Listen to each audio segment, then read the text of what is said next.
चूंकि इसके बाद भगवान गवई जी चूंकि इस कार्यक्रम के मुख्य अतिथि हैं और मुख्य वक्ता माननीय स्वामी प्रसाद जी मौर्य हैं, तो मैं स्वामी प्रसाद मौर्य जी को बुलाना चाहता हूं। आए माननीय स्वामी प्रसाद मौर्य जी, और आप सभी लोग उनका गर्मजोशी से स्वागत करिए। वो जहां रहते हैं, जहां भी रहते हैं, बहुजन समाज की आवाज बनकर के खड़े रहते हैं। माननीय स्वामी प्रसाद मौर्य जी का अभिवादन स्वीकार करिए आप लोग। माननीय मंत्री जी, उनको माइक दीजिए, माइक।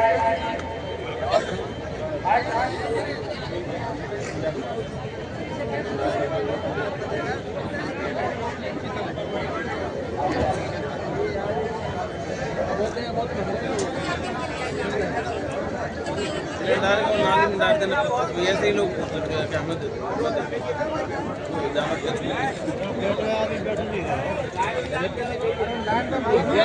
बहुजन नायकों के सम्मान में खुद आ रहे भी थे आयोजित के लिए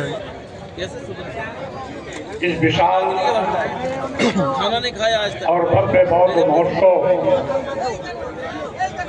कार्यक्रम में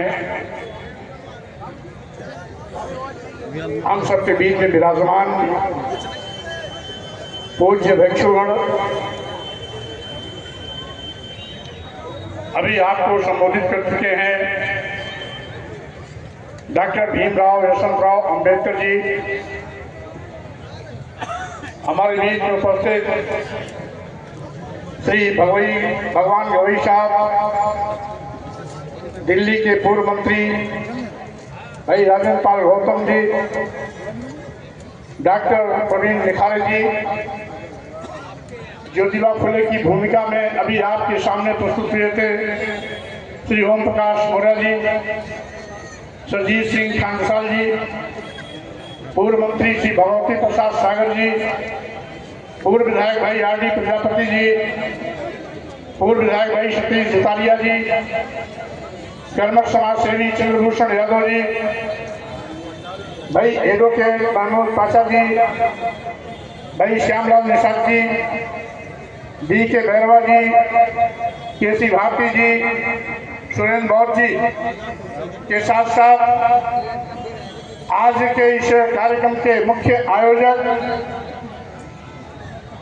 पूज्य सुमित भंते जी और यहाँ पर सभी उपस्थित उपासक उपासिकाएं, भाइयों बहनों, नौजवान साथियों, पत्रकार बंधुओं तथा कार्यक्रम आयोजन मंडल के सभी सहयोगी सम्मानित साथियों, सबसे पहले सामाजिक परिवर्तन के महानायक ज्योतिबा फुले जी, शिक्षा के क्षेत्र में क्रांति जगाने वाली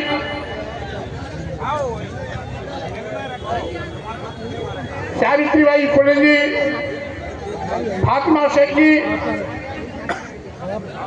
आरक्षण के जनक छत्रपति शाहू जी महाराज, भारतीय संविधान निर्माता परम पूज्य बाबा साहब डॉक्टर भीमराव अंबेडकर जी, समतामूलक समाज के लिए लगातार निरंतर संघर्ष करने वाले हमारे समाज में पैदा होने वाले संतों गुरुओं महापुरुषों के रूप में संत रविदास, संत कबीर, गुरु नानक जी, साथ ही साथ पेरियाराम स्वामी नायकर, नारायण गुरु, और आज जिसकी जयंती है महान संत गाडगे जी,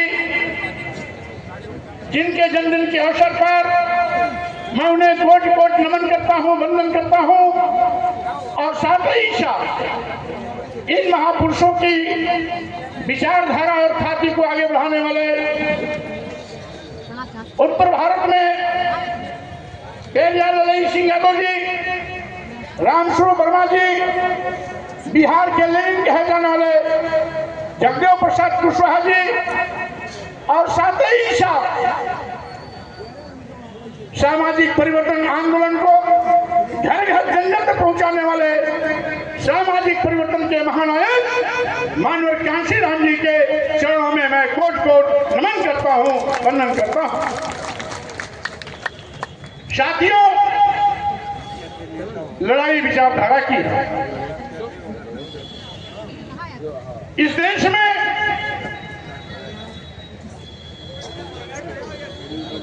तथागत बुद्ध ने मानव एक समान की विचारधारा को जमीन पर उतारने के लिए सत्तामूलक समाज की स्थापना का शंखनाद किया था।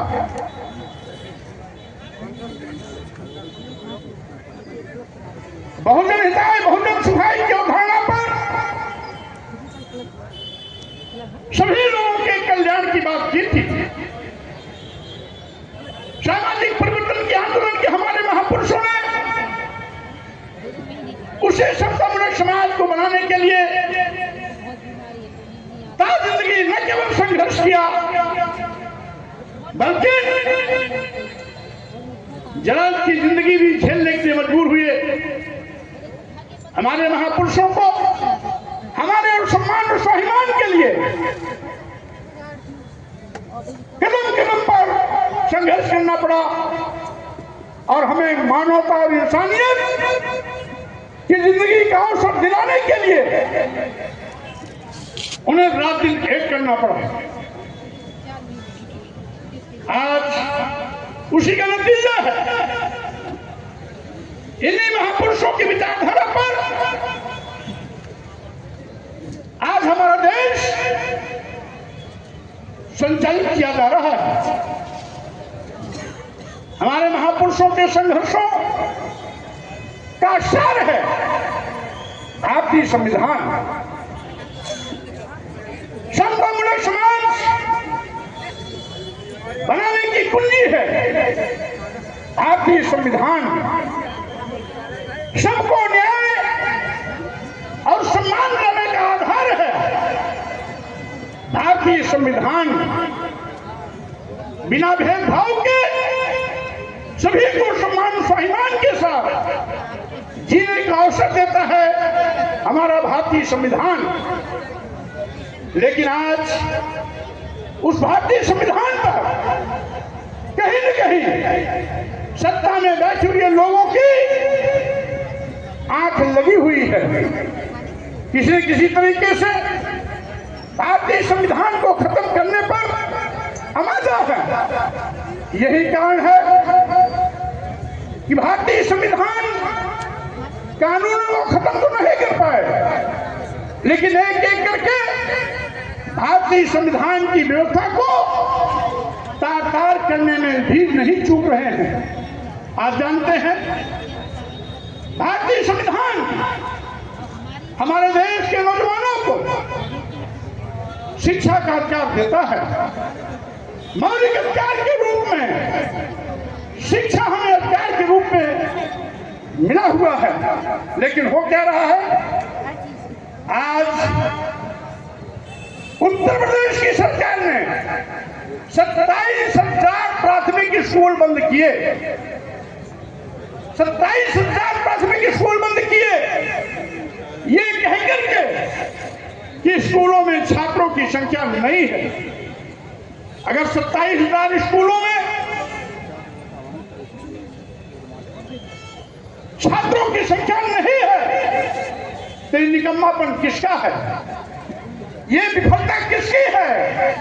27,000 स्कूल बंद करने के कारण सरकार अपने पर पर्दा डालने के लिए उसको बंद करने का काम करती है और हम लोग चुप पे बैठे हुए हैं। आप नहीं जानते बाबा साहब डॉक्टर अम्बेडकर के द्वारा दिया गया भारतीय संविधान का सबसे बड़ा अधिकार जो शिक्षा का अधिकार है उसका कत्लेआम किया जा रहा है।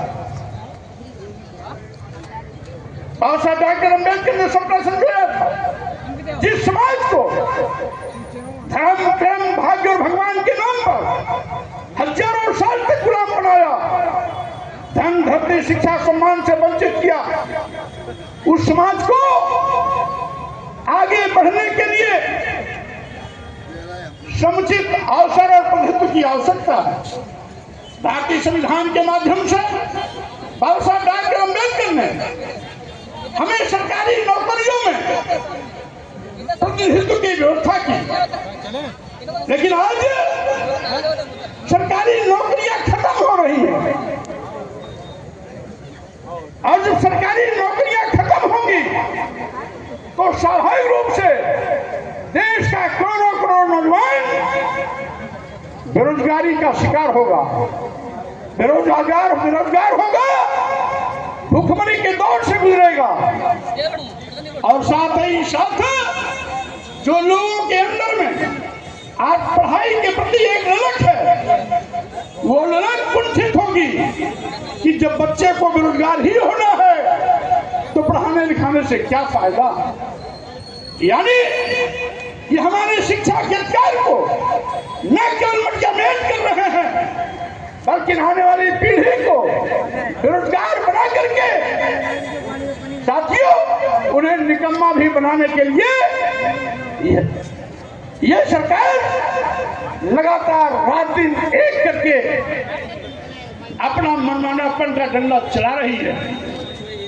आज मैं कहना चाहता हूं साथियों, शिक्षा महंगी हो रही है। महंगी शिक्षा होने का मतलब गांव, गरीब, मजदूर, किसान के बच्चे उच्च शिक्षा से वंचित हो जाएंगे।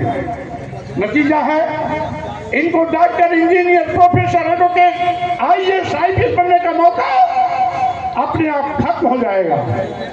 इसीलिए शिक्षा महंगी करके शिक्षा से आपको विमुख करने की कोशिश की जा रही है। आपको समझना होगा बाबा साहब डॉक्टर अम्बेडकर ने और हमारे देश के तमाम सामाजिक परिवर्तन के महापुरुषों ने एक सपना संजोया था, देश आजाद होगा, हमारा अपना देश होगा, हमारा अपना कानून होगा, हमारा अपना भारतीय संविधान होगा, जिसके माध्यम से हम अपनी बिगड़ी को बनाएंगे। लेकिन बिगड़ी को बनाने की बात तो जाने दो, जो बात बनने की शुरुआत हुई थी सत्ता में बैठे हुए लोग उसको बिगाड़ने पर लगे हुए हैं। आपको सावधान रहने की आवश्यकता है। आज बेरोजगारी पर लोगों का ध्यान ना जाए, महंगी शिक्षा पर लोगों का ध्यान ना जाए, 27,000 प्राथमिक विद्यालय बंद कर दिए गए, इस पे चर्चा न हो।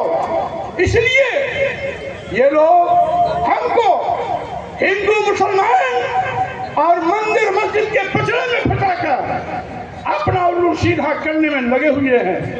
हम फंस जाते हैं हिंदू मुसलमान के चक्कर में, हम फंस जाते हैं मस्जिद और मंदिर के चक्कर में, और साथ ही साथ ये अपनी दुधारी तलवार हमारे हितों पर चलाने का काम कर रहे हैं, हमें शिक्षा से वंचित कर रहे हैं, संवैधानिक अधिकारों से दूर करने की कोशिश कर रहे हैं। यही नहीं साथियों, आज जातिवाद गणना की मांग, जातिवाद की गणना की मांग को लेकर के इस देश का प्रधानमंत्री ये कहता है कि हम पिछड़ी जाति में विश्वास नहीं करते। माननीय मोदी जी, जब आपको पार्लियामेंट नोट लेना होता है तो आप पिछड़े बन करके घड़ियाली आंसू बहा के पिछड़े और दलितों को वोट पहुंचाने के लिए नौटंकी करते हो, और जब प्रधानमंत्री की कुर्सी पर बैठ जाते हो तो कहते हो हमें पिछड़े में विश्वास नहीं है, बल्कि हमें गरीबों में विश्वास है। मैं कहना चाहता हूँ, क्या इस देश का दलित गरीब नहीं? क्या इस देश का पिछड़ा गरीब नहीं? अगर इस देश का दलित और पिछड़ा गरीब नहीं है तो गरीब कौन है? क्या अदानी गरीब है? क्या अंबानी गरीब है? क्या इस देश के चंद पूंजीपति गरीब है? और यही कारण है, मैंने तो प्रधानमंत्री का वो दोहरा चरित्र देखा, वोट लेने के लिए पिछड़े, लेकिन जब उनको लिटरल एंट्री के नाम पर IAS और IPS बनाने की बात होती है, IAS बनाने की बात होती है, तो लिटरल एंट्री के नाम पर अब तक जो 340 लोगों का चयन हुआ उसमें एक भी शेड्यूल कास्ट का नौजवान नहीं है, शेड्यूल ट्राइब्स का नौजवान नहीं है, बैकवर्ड क्लास का नौजवान नहीं है। उसमें जो लिटरल एंट्री के नाम पर IAS बनाए गए उसमें बड़े बड़े थालीशाहों, पूंजीपतियों, बड़े घरानों, राजनीति के उच्च पदों पर बैठे हुए लोगों के बेटे और बेटियों का एंट्री हुआ है। मैं कहना चाहता हूं साथियों, लिटरल एंट्री एक धोखा है। अगर लिटरल एंट्री के नाम पर इसी प्रकार से अपने चहेतों को आप IAS बनाओगे तो लोक सेवा आयोग और केंद्रीय लोक सेवा आयोग में जो विद्यार्थी लिखित और इंटरव्यू परीक्षा के माध्यम से जाते हैं, आखिर उनके साथ अन्याय नहीं होगा क्या? लिटरल एंट्री के नाम पर क्या आरक्षण का गला नहीं घोटा जा रहा है क्या? लिटरल एंट्री के नाम पर क्या संविधान का गला नहीं घोटा जा रहा है क्या? ये तो इत्तेफाक है कि संविधान बचाने के लिए हम सभी लोगों ने जो एक मुखर आवाज उठाई थी, संविधान बचाओ का नारा दिया था, उसी का नतीजा हुआ कि 400 के पार का नारा देने वाले लोग अधर में लटक गए। बैसाखी के सहारे किसी तरीके से सत्ता में आज बने हुए हैं। अगर 400 का आंकड़ा पार हो गया होता तो संविधान भी अब तक खत्म हो गया होता, यहाँ पर मनु का संविधान आ गया होता। लेकिन मैं कहना चाहता हूँ साथियों, बात केवल इतने से नहीं बननी है, आपको और आगे की लड़ाई के लिए कमर कस के तैयार रहना है। आज भी इनकी नजर संविधान बदलने पर पड़ी हुई है। संविधान बदलने का खतरा अभी भी विद्यमान है, इसलिए हमको दिल्ली की सीमा पर पिछले 3 सालों से किसान न्यूनतम समर्थन मूल्य की मांग को लेकर के आज भी धरना अवसर पर पड़ा हुआ है। हजारों किसानों ने दम तोड़ दिया, शहीद हो गए, लेकिन गूंगी बहरी अंधी सरकार के कान पर जू तक नहीं रहेगी। किसानों की समस्या भी आज भी यथावत पड़ा हुआ है। उत्तर प्रदेश में छुट्टा जानवरों का आतंक किस हद तक बढ़ गया है कि किसान का सोना भी दूर हो गया। रात भर किसान अपनी फसल काटते हैं उन छुट्टा जानवरों से बचाने के लिए, लेकिन किसानों के आंसू पोंछने के लिए सरकार के पास कोई उपाय नहीं है। आज यही नहीं, आज सरकारी अस्पतालों में गरीबों के लिए जो निःशुल्क दवाएं मिला करती थी वो दवाएं गायब हो गए हैं। कहने के लिए तो जिले में मेडिकल कॉलेज बन गए, लेकिन जिला अस्पतालों से जो निःशुल्क चिकित्सा व्यवस्था होती थी आज वो खत्म हो गई है, वो गायब हो गई है। मैं कहना चाहता हूं साथियों, हमारा संविधान अपने अपने तरीके से प्रत्येक धर्मावलंबी को अपने धर्म को मानने की छूट देता है, लेकिन धर्म के नाम पर समाज को बांटने की कोशिश करने वालों को इस बात के लिए मैं आगाह कर देना चाहता हूं, धर्म का इस्तेमाल समाज को जोड़ने के लिए होता है।